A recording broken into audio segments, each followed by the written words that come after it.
Alright,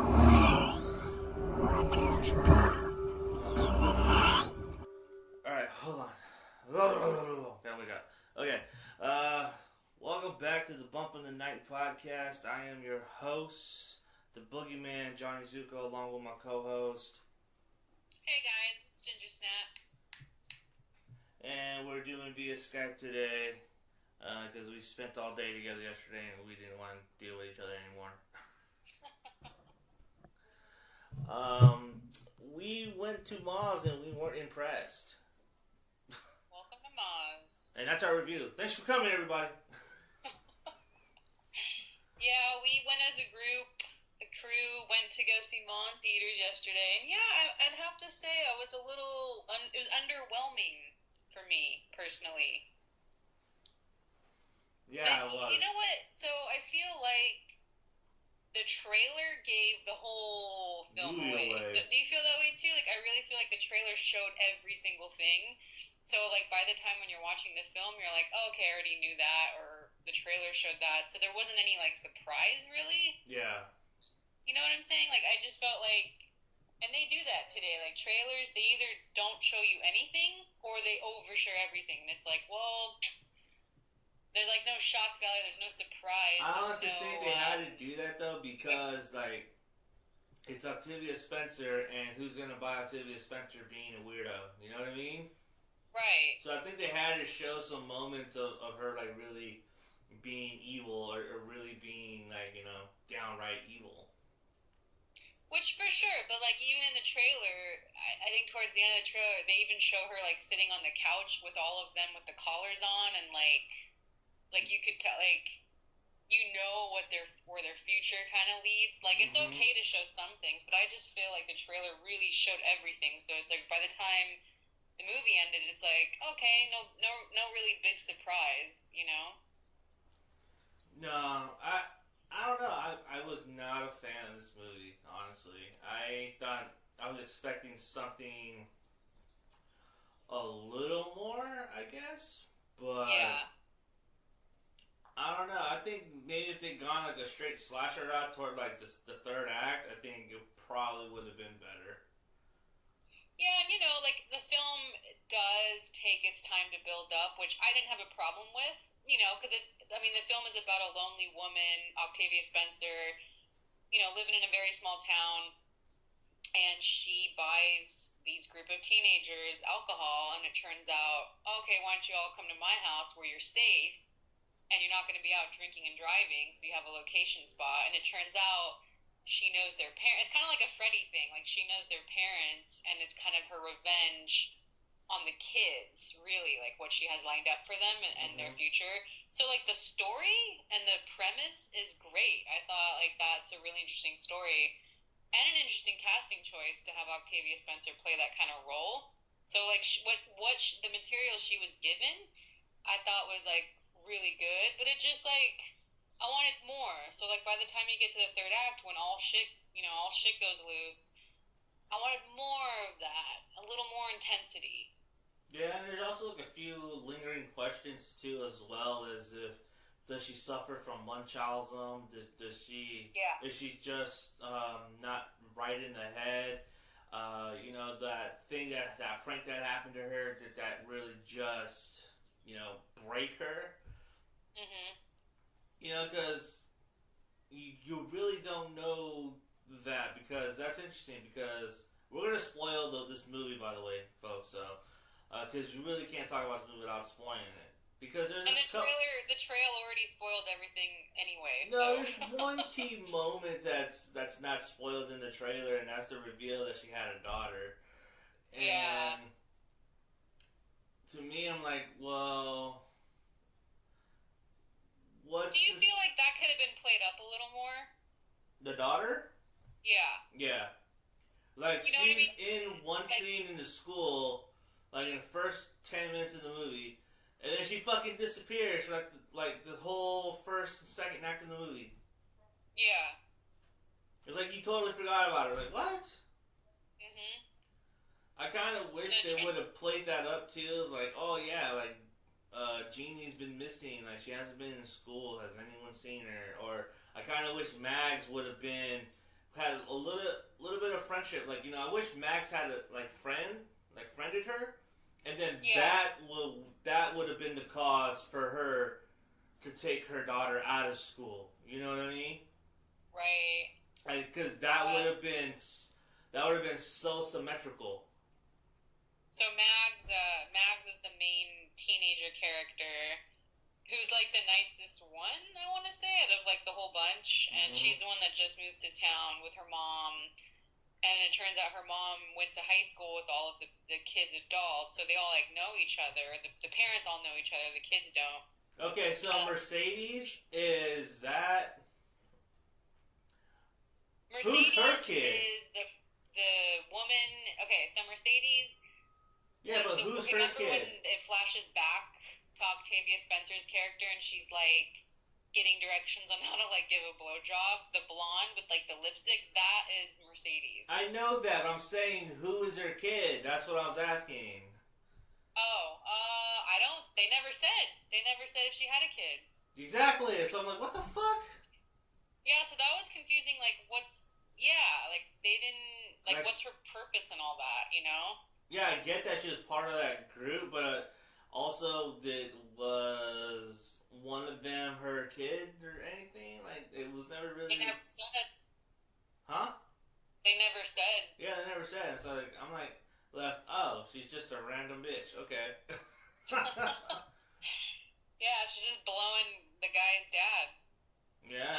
And Lisa marked out pretty hard too, man. There's like a full-on mushroom shown in the movie, so. Okay, so that was like the only thing I was really excited for, because so they show Luke Evans being held hostage from Octavia Spencer, because it turns out she was in love with him in high school, but then the prank that they played on her, you know, he was like the main guy involved in all this, so she like takes him hostage like a Misery Kathy Bates situation, ties him up in her bed, and he's wearing like this little frilly like pink towel, completely naked underneath all of it. And, like, she moves the towel up, and they show penis. I couldn't believe they showed that, because, you know, my spiel, how in every horror movie it's always female nudity and how annoying it is. And then finally, this one, there was no female nudity, but just a penis. And so that was exciting. And then it's like, I swear, like, she's like, oh my god! That was so hilarious. I heard you laughing. I was like, was he laughing at me or, like, the scene? I couldn't tell. No, I was just thinking about, oh my god, like how happy you are in that moment right now. I was like, oh my god, that's just so funny to me. It was great. They could have showed a little more though, but I'll take what I can get. Yeah, it's a slow process, so they're building up to it. And then also, you know, the kids, they weren't likable. No. Was it just me, or like none of them, like I just found them all annoying, and then I go back to thinking, because I'm older now, would I have liked this back with the Hellfest thing? Mm-hmm. Would I have liked this if I was a teenager? You know, because the thing about it, I don't think this was I don't know. That's kind of an interesting question, because I feel like this isn't a teen horror movie per se. I feel like it's more of adult-oriented horror, because if you really think about it, a lot of the horror focuses on the adults. It's never on the kids till like maybe the third act. Yeah. And the kids are just like the plot devices. The kids are in it more than the adults, though. Yeah, but the main horror of the movie is like reliant on the adults. You know what I mean? And I was thinking about this last night too, because I don't know what it is. I feel horror movies today that have teenagers, I feel like their whole mission is just like their personality is not mature. Like if you go back and you look at like especially like 90s horror films, like I Know What You Did Last Summer or Scream, I just felt like they were more mature. I don't know if it's just me. Like I was really thinking about it, and I was like, yeah, like the kids in this movie were really annoying. Like all they wanted to do was just drink. They didn't really have a purpose. They didn't really have much dimension to their characters. Except and I just found them annoying. I think you're. I don't know, because if you go back, like because I don't know if we talked about this or if I heard it on a podcast, but I was listening and someone was bringing up, like, you know, like every teenagers, like in horror movies, are kind of representation of their own generation. And so when you go back to all those ones, yeah, they're all, so if you go back to the 80s, they're all horn dogs, you know what I mean? Yeah. And then you go to the 90s, they're a mixture of horny teenagers and stoners, but they're trying to do right. And then you go back to like the aughts, they're concentrating on the future. If you really think about it, like a lot of them thought about their future. But if you think about the slasher movies and the horror movies that came out at that time in the aughts, it's like their future. And then now it's like, I just want to party, dude. I just think it's just like a full circle. I just think it all comes back around. And I think this is, I don't have my phone with me, so I can't look this up, but I really am curious to see how old Tate Taylor is. Because I am curious to see how close in age he is to the kids. So Tate, it's funny because Tate Taylor, didn't he direct The Help? Yeah. Yeah, so he was born, I got on my phone, he was born 1969. So he's older, he's a lot older. It's like Wes Craven trying to write, like, you know, a teen movie, like My Soul to Take, and he thinks that this is how teens are. Yeah, and that's the thing, it's like the way, like, the dialogue was kind of weird at times, and I don't know, like, let's see here, so he's 1969, he did The Help, he's done, like, he did Winter's Bone, I don't know if he acted in that. So he's done, like, drama stuff, and some comedy stuff, but then the writer, Scotty Landis... Okay. He did Workaholics, right? Didn't he write for Workaholics? There's no way, I can't find his age, but... he's known for kind of, like, Workaholics and some other stuff, but I don't know. I just, like, I get the whole, like, because even if you look at Scream, like, they threw a big party, but yet they went through, like, Sydney went through something really traumatic. You know, they just had more of an adult vibe. Yeah, they were adults playing teenagers, but I don't know. And then, good point about the 80s, they were just, like, horn dogs and stuff, and they just wanted to party. This film, to me, the premise had very much of an 80s vibe. Because and I was mentioning this to you, if you look at, like, Terror Train, the prank that they play, or, like, Prom Night, the pranks that go wrong, this totally had that vibe, and, like, wanting revenge, and, like, I could have totally seen this movie being in the 80s. You know what I mean? Probably would have worked better, too. Probably would have, yeah, but you wouldn't have had Octavia Spencer. That's another thing. I thought she... You know, say what you will about this movie, but I honestly think her performance was really good in this movie. Yeah. I thought she was really creepy and very believable in that state, you know what I mean? Especially, like, her eyes. Like, the direction of her eyes and her, like, emotions, you could totally see it in her eyes. Like, she's kind of happy 1 second, and then boom, she, like, turns away, and, like, her eyes are a completely different story. And I know a lot of people were comparing her to, like, Kathy Bates in Misery, which I totally agree with that. It's very similar. Yeah. I just think the story just wasn't as strong as it should have been. Yeah. And that's like, a real shame, was too. Strong, you know? And that's a real shame, because I feel like the story is not as strong, and, like, her performance is just, like, she's operating on another level, and I think she steals the movie. Even though it's her movie, she steals her own movie, you know what I mean? Yeah. Yeah, it's just kind of a shame. Like, I just felt kind of like, okay, I saw this in the trailer, nothing really surprises me, okay, I remember that. And then, like, another thing that really bothered me, the music. The music that they were playing in the basement, like, none of those people would know what bands those were. Like, that was all, like, 70s, 80s stuff, you know? Yeah, I don't know if that was intentional because she's older, so I don't know if they were trying to, like, have a contrast thing going on. Yeah, I think that was. Would know what band that is. No, I think that was a contrast. And I think also is that when she was growing up, those were the songs that she heard at the party, you know what I mean? Yeah. So to me, I feel like those songs have memories attached to them, and that's why she had those songs. And by that time, these kids are already fucking drunk, and so they're like, I don't give a fuck, you know what I mean? Like, I want to dance to this shit, who cares? Do you think, like, the flashbacks that they used of when she was in high school, they showed a little too much? I kind of wish they didn't show as much, maybe just, like, a little bit, and then, like, of course, like, the prank gone wrong, but I feel like they showed a little too much. I kind of wish they held back on the flashbacks are tricky. They're really weird. If done properly, they could actually add more to the story and add more depth. Done wrong, they can really just derail the momentum of the movie, you know? Yeah. My criticism of those flashbacks were, and I even touched on this yesterday, was like, I wish they held back on the flashbacks to like maybe toward the third act. Mm-hmm. And so then it all starts coming together, you know what I mean? Yeah. Like either have the flashback or have her like doing a monologue to Mags and saying, you know, this is what they did to me and blah blah blah, you know.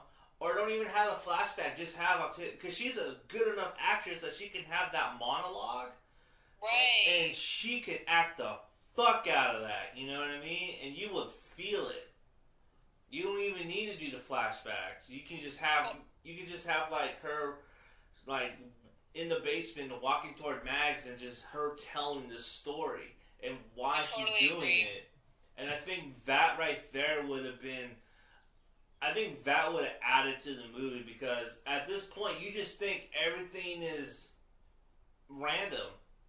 Right. You know? I also think like the... What? Hello? Hello? Got some technical difficulties here, folks. Give me a minute.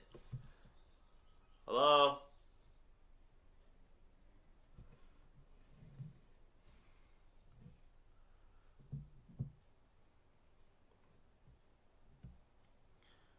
What's going on over there? Hey, can you hear me? Yeah, that was really... It sounded like you were in the ocean. Can you hear me? Yeah, can you hear me? You dropped out for a minute. I was like, what? What's going on? You were in the middle of a sentence and all of a sudden it's like... I dropped out. It's weird because it sounded on your end like you were in like the water. That was really weird. Nah. What was the last... Just edit that part out. What was the last thing you heard me say? You totally agree. And then... Oh, that's it? Yeah. Okay, so we'll edit... Okay, 1, 2, 3. I thought the prank should have been more intense than what it was. I don't think it was because we live in such a desensitized like generation. I feel like the prank could have been more harsh than what they gave us. So like the prank in this, spoiler alert, she has a crush on like this guy, and like one of the girls tries to like tell her how to do a blowjob, and she gets like a note saying, hey, meet me in this location, and she goes, and it's like a dark closet or something. Is it a janitor's closet? Yeah. It's like a janitor's closet, so it's dark. So she goes in and like blows this guy. You don't see any of this, you just kind of like hear it, and it turns out it was like a nerd guy, and it wasn't the guy she had a crush on. I just don't feel like that is enough motive to like want to kill like and hurt a lot of people. Like, yes, it's a messed up situation, no doubt, but I feel like it should have been like a dead animal, or like, I don't know, I just feel like it should have been more intense. I totally disagree with you on that. I think that's almost as bad, like, as rape, kind of. I don't know, it was 100% rape. Yeah. There's no question that would be considered. Okay, so thank you. So then, yeah, that was basically rape. And so I totally disagree. I think that is a fucking harsh enough prank for someone to actually lose their shit. You know what I mean? If that situation had happened to like you or anyone else, you know, like say you go into 7 minutes. You do the 7 minutes in heaven game, and then you get locked in the closet with someone that you think is your crush. And then when the lights go off, they do the switch out, and then the lights come back on, everything you did was with the other person. You mean to tell me that's not gonna fuck with you? Yeah, it's gonna fuck with you. That's gonna... But I just feel like that's been done before. I mean... It's been done before. Movie-wise, yeah, but in life, I think that's a harsh enough prank already. Because you're... But is that enough to, like, kill people, though? And, like, I don't know. I don't know. People have killed for far less. Yeah, that's true. I don't know. I feel like... I think what she's trying to say is that when in movie terms, like in life it sucks, but in movie, like, that it should have been something just... I mean, not that that's not vile and horrible, because it is, and I don't know, I might have gone crazy, fucked up every single one of them standing outside when I walked out of that closet, but movie-wise, it doesn't play off as, you know, the most, like maybe something more just vile and disgusting and dramatic.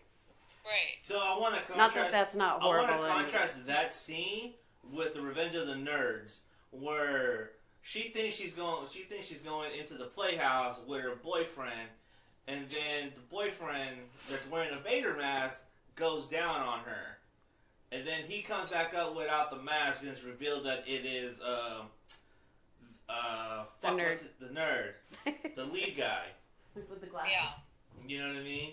And then she fucking flips out too, but then she's like, "Oh, that would be rape too. I came, so that it's would okay." 100% be rape also. Yeah, so you know, I just find it funny that those two different contrasts. It's like, you know, had that scene been in the fucking movie, everyone would have been up in arms about it. Yeah.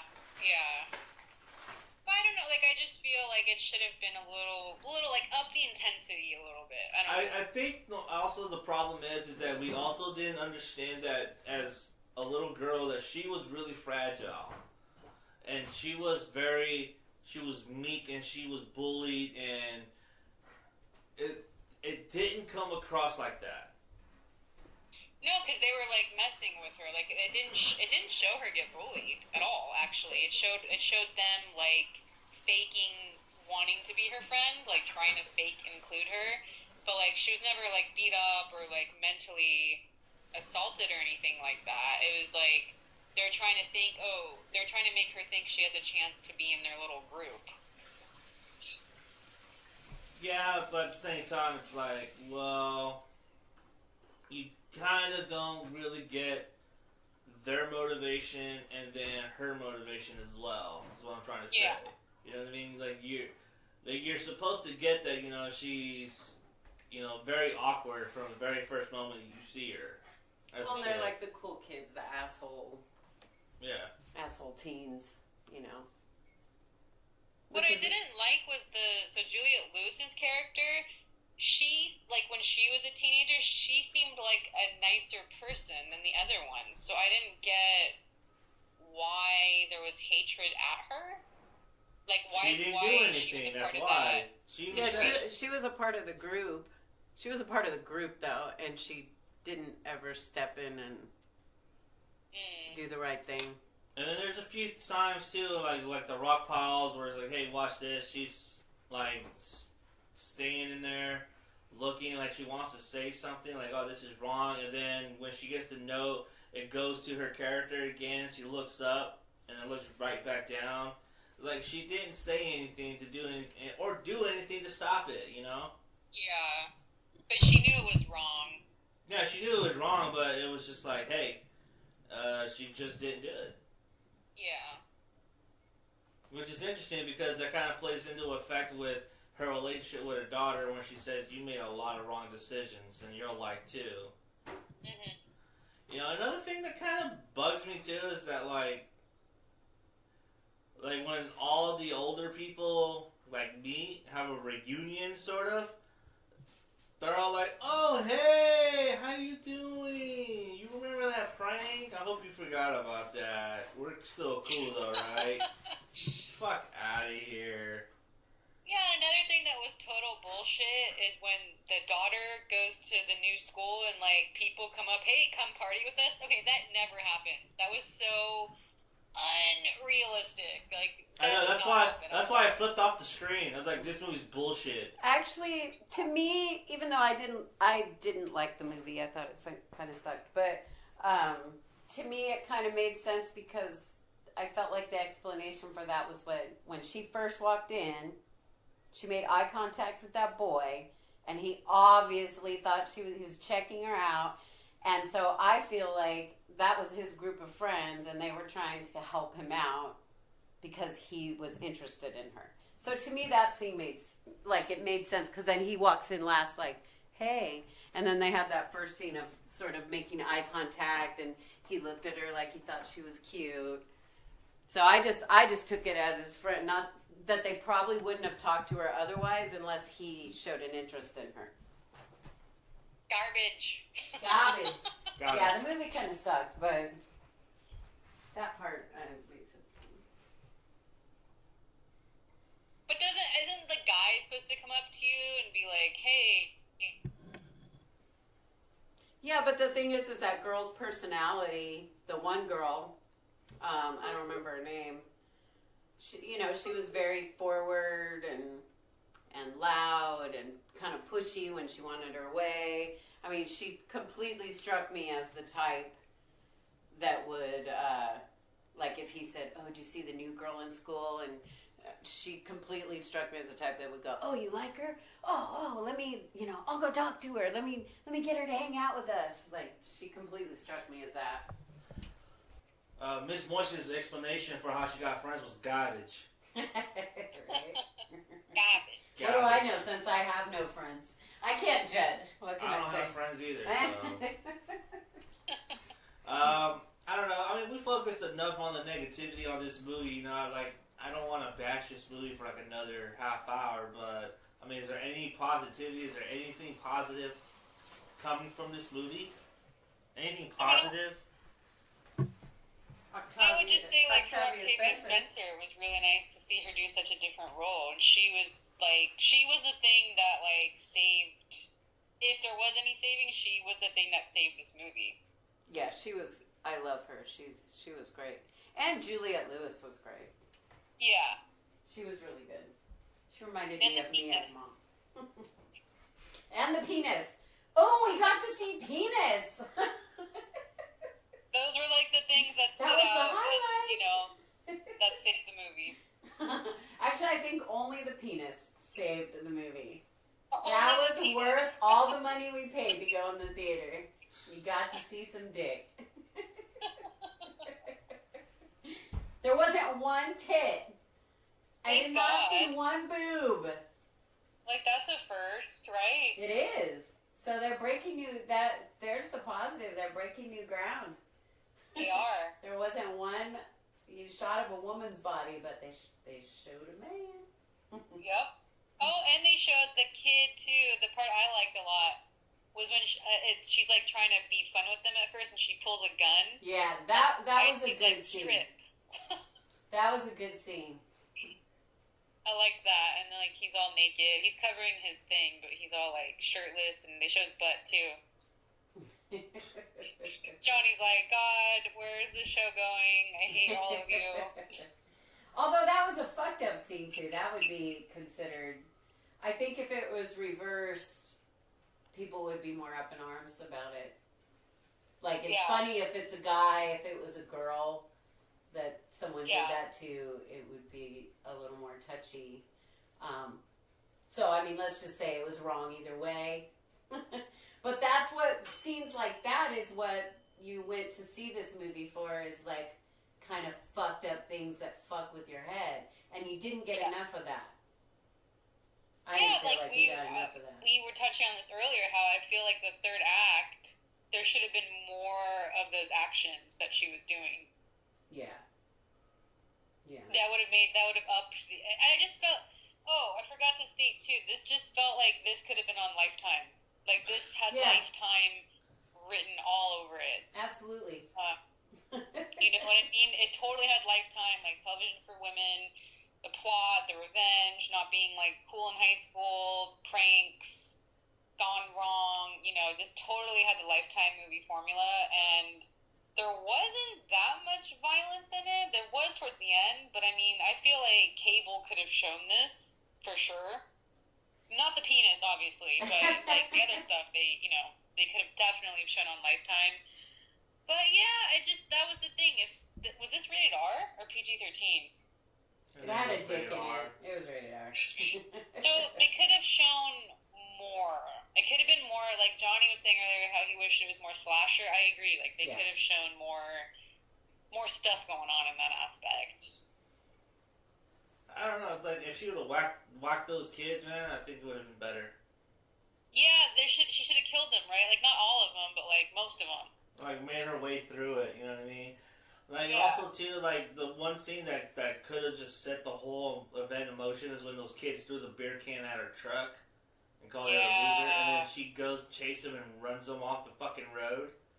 Yeah, I thought that could have been like a very good way to set things off. Well, it was almost like they tried, and I feel unsuccessfully, to help you get to know that, like that's where you're supposed to get that how fragile she is, and that's why she was so easily fucked up by how she was bullied and everything. Not that it's not justifiable, because that was fucked up, but, I think scenes like that, where she starts crying, you're supposed to get, like, she's emotionally fragile, maybe even more so than someone would normally be, so, but for some reason, it didn't pull it off. Like, I didn't feel like I really got to know anybody, like, in this intense way that made me, like, completely pulled me into the movie and what the characters were doing. Yeah, it's like the characters were kind of just, like, disposable.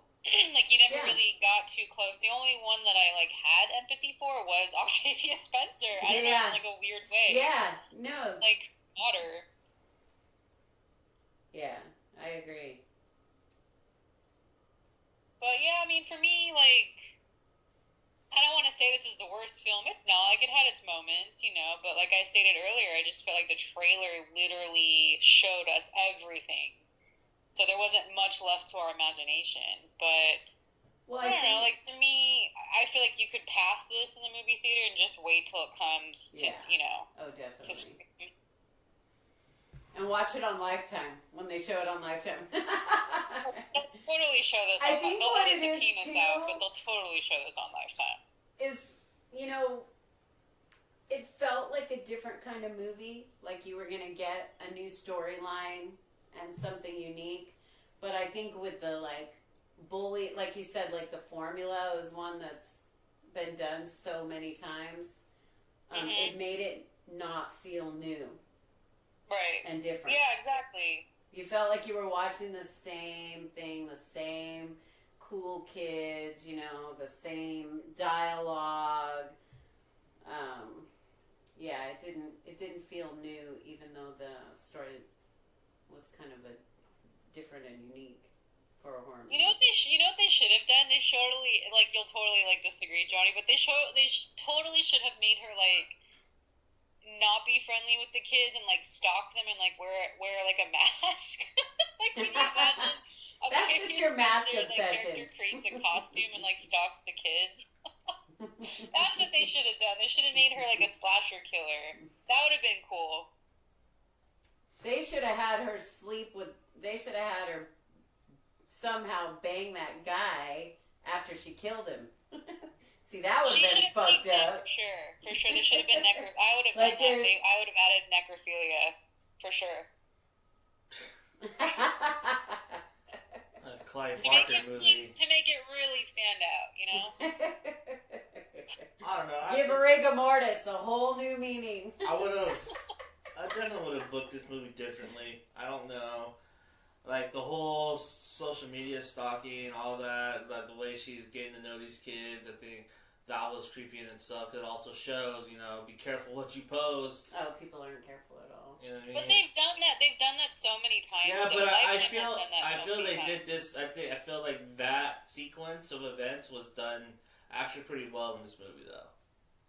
Yeah. I felt like we were trying to get some lesson, like be taught some lesson about social media and being more careful and get not that. bullying, like some kind of.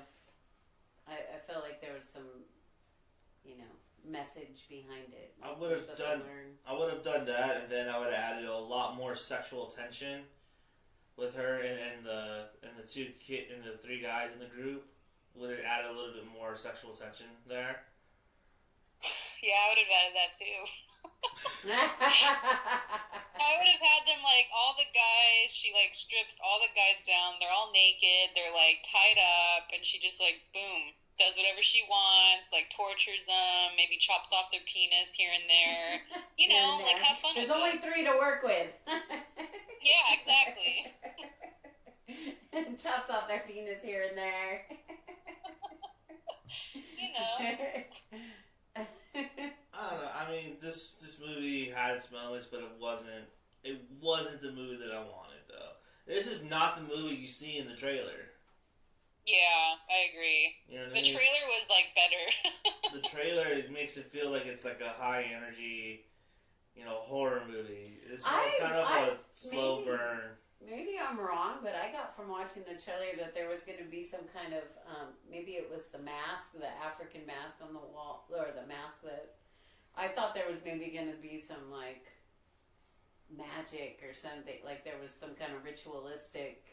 Me too. I got and when you hear the thud, yeah, or you find out it's the daughter later on, but you hear the thud above. Yeah. I thought is that her husband that she tied up, or is That's that what I got yeah. too. That's what I got from that too. You know what I mean? Yeah. Yeah, I could have. That would have been cool if they added that kind of element. But they didn't. Like voodoo or something. Yeah, it seemed like they were going somewhere with that, and then it. You know what this movie needed? Brightburn. What? What? Brightburn. Takes place in the same rural area. That's true. Yeah, a little crossover. Well, okay. So what would you rate this? 1.5. Dang, 1.5? That's pretty low. Yeah, I was not the way the movie opened. I knew this movie was gonna be trash. Yeah. There was just something about the opening credits that I turned to my lady and was like, "This movie's gonna be garbage. Watch." and yeah, it was just I don't know. It did not keep my attention. I did not like the characters. Mainly because I probably know characters like that in real life, in high school, so that's probably why I didn't like them. I probably wanted to see them die, so the fact that I didn't, I'm like, fuck! But they were not even realistic. They were they were types. They weren't real people. You felt like you were watching characters. And not pulled exactly. into the story. Yeah, I didn't even get moist. No moistness. I'm completely dry. Because I'll give it a little higher just because Octavia Spencer is good, so I'll give it 2 snaps. Yeah, I mean, that's fair. I just, this movie just wasn't, I don't know, did not deliver for me. Did you like it better than Hellfest? Because that was another teenage... Oh, that one sucked, too. I think I like the idea of Hellfest more. I think that's why I rated it higher. Okay. The idea of that movie was so good, and yet just not executed. They did build tension a little better. I thought that those people were just characters also, and I didn't feel, drawn into any kind of story. There were scenes that were a little more, made you a little more tense and suspenseful. Yeah. I feel like both films could have killed people more. I mean, Hellfest, obviously it's a slasher, so there were deaths, but I feel like if that had a higher body count, then I feel like if Ma had a body count, besides the Mercedes woman and the dude, I feel like it would have been better. Yeah. Not a fan. I I mean, Octavia Spencer was really good, but I mean, it's not. She was awesome. It was not enough for me to be like, oh yeah, you know. So. Yeah. Don't let me drink alone. Don't let me drink alone. I swear that plays in my. I just say that over and over again. She's probably gonna make that her like an fucking earworm. ringtone. Like when you get a song Don't stuck let me in your drink head. alone. Don't let me drink alone. Yeah, I mean, as you can That's tell, the how best thing about that unenthusiastic movie. Johnny is. Is that line? Wait, what? That's the best thing about that movie. That line. Oh yeah. Yeah. That's pretty much it for me. Yeah, me too. Like, this movie just, yeah. Wait for it on Netflix. Don't even Yeah. do that. Don't go Still- to theaters. Love Juliet Lewis and Octavia Spencer. Unless I'm saying. Yeah. Is it Octavia? Did I say it right? I don't want to mess it up. Alright. Wow, Well, yawning? You're that bored? talking about this movie made me bored. Yeah. Alright, well. I don't know. I mean, there's really not much to say because even when we walked out of the theater, we didn't even talk about it until like 10 minutes afterwards. That's usually a bad sign. That's true. It's like, oh That's shit. true. Like the first thing we did is like, hey, let's go play darts. Okay.